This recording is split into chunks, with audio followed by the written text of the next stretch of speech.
What's up guys? It is time for the first official media consumption review thingamadoodle for 2019 because this is actually 2019 things of like media I experienced in 2019. Long explanation, let's just hop into it. So I saw 5 movies in January and 3 out of the 5 I don't really have any profound, I want to dive deep in thoughts. So here are those. I enjoyed this one. I didn't even make it through all of this one. And this was a repeat, but it was a sing-along version, so that's the reason why it's on the list. Let's hop into the ones that I actually have more thoughts about. And so the one that we'll start with is On the Basis of Sex, which stars Felicity Jones and Armie Hammer.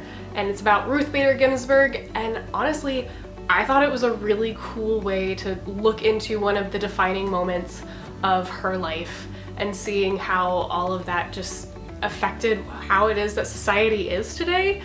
I thought it was beautiful.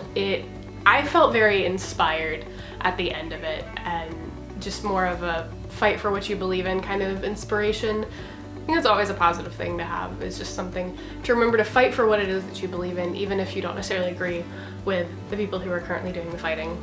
And then the other film that I saw was If Beale Street Could Talk. Yet another kind of eye-opening experience. I wasn't exactly sure fully what I was getting into.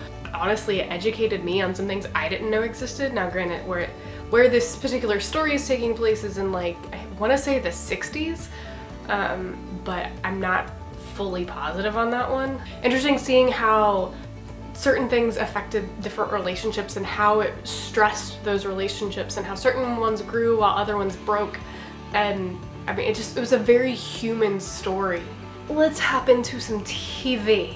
Shall we? I'll be talking a little bit more about this one in another video, but I watched the first season of Netflix's Carmen Sandiego.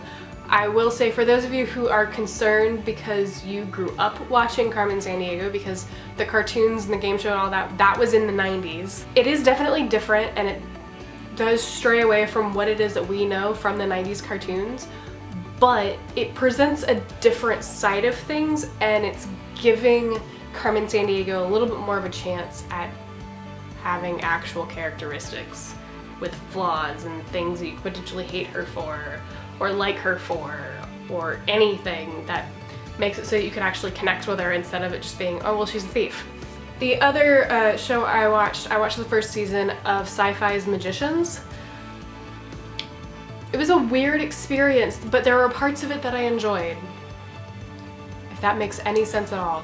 To me, it felt a little bit more like a more adult Harry Potter-esque kind of deal, but you have, instead of it being, oh, you're entering in at like an elementary school age, it's at a college level, so you've already had the chance to potentially lose your sense of wonder and lose that, oh, belief in magic kind of deal, which then helps weed out those that are not, that don't really have the potential to do what it is that they're looking for. But at the same time, there seems to be this underlying thing of, no, there is a whole destiny, purpose kind of deal.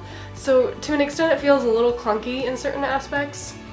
And then there are other aspects that are mega weird.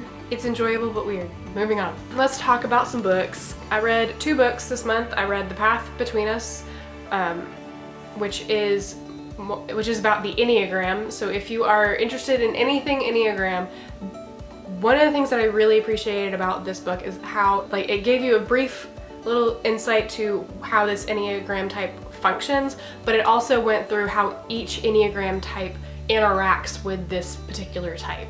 And for me, that helped me understand as a 5 how it is that people feel like they interact with me and how I interact with them and vice versa, because it wasn't always hearing the exact same thing over and over and over again. I definitely recommend checking it out. And the other book that I finished in January was Vox by Christina Dalcher. It feels like it was meant to be a young adult novel, but because your main character is in her 40s, it's not really possible. It's an adult fiction book. It has it where all women have bracelets that are mapped onto them, and they are only allowed to speak a certain number of words each day, and if you go over that quota, you get shocked. If you keep going over that quota, you could potentially be shocked to death. There were aspects of this book that were hard for me to really get through, but I also don't know how much of that was, there were things that felt underdeveloped. Like the concept of what was trying to be achieved, I thought was an interesting concept. I think I have friends who would enjoy reading it, but at the same time, I have a hard time recommending it because it was good concept, poor execution. I felt very underwhelmed and I was just okay at the end of it. January was filled with weird things. Weird things January. Doesn't quite flow, but that's the way that it was. So now let's move into some theater because I got to watch a rendition of Much Ado About Nothing, which is my favorite Shakespeare play, and it was starring David Tennant and Catherine Tate as Benedict and Beatrice.